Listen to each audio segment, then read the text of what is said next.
Really quite the scene in Burlington this morning as hundreds of people put their daily lives on hold to pay respect to a fallen Border Patrol agent.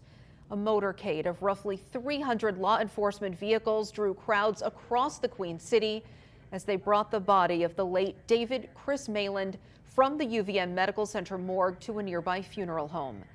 ABC 22's Matt Holderman and Paul Marshall followed the motorcade from point A to B today, capturing everything in between. And Matt joins us in the newsroom. Matt?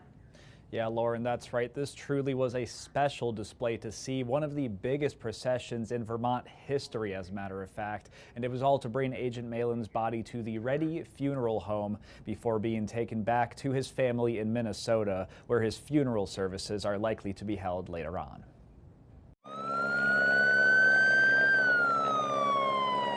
An array of sights to behold in Burlington Thursday as hundreds of U.S. Border Patrol vehicles as well as local and state police cruisers paraded through the city, giving a hero's tribute to Border Patrol agent David Chris Mayland, who was shot and killed in the line of duty this week in Coventry. The procession started near the UVM Medical Center with all of roughly 300 vehicles cramming into the parking area and back roads behind the Doubletree Hilton Hotel. South Burlington Police and Fire pulled out to stop traffic along Main Street at 10 a.m. with dozens of Customs and Border Protection vehicles leading the way towards the hospital. With blue lights cascading up the roadway, the group made way for the hearse, ready to follow it down to the funeral home. The convoy drew crowds by the medical center and by the Reddington roundabout on Route 7, where a massive American flag could be seen flying high over the cars below. I came here today to support the United States Border Patrol for taking care of our borders. One of the viewers was Val DeBritta, who made the drive from Williston to pay her respects. She says the tragic loss of Agent Mayland hits home for her, as she has a Border Patrol agent in her family too. The death of an agent is a huge deal.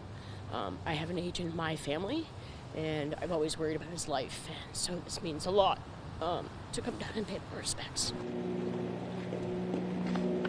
Once the full motorcade reached the Ready Funeral Home, CBP agents gathered out back, sharing hugs and a few tears. Patrol Agent Michael Schick, one of Swanton Sector's top supervisors, held a folded American flag under his arm, one that will likely stay with his fallen brother or his family for years to come. As the morning's events came to a close, DeBritta shared a few more words with us, explaining what she thinks it will take for everyone to heal from this devastation. Lots of love and kindness, and honor and hope.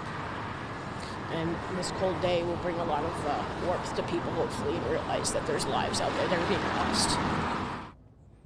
And we also asked plenty of the agents if they wanted to share any words about Mayland, but understandably, none of them felt comfortable doing that at this time. We will continue following this story and bringing you updates as we learn more. Live in the newsroom, Matt Holderman, ABC 22 News.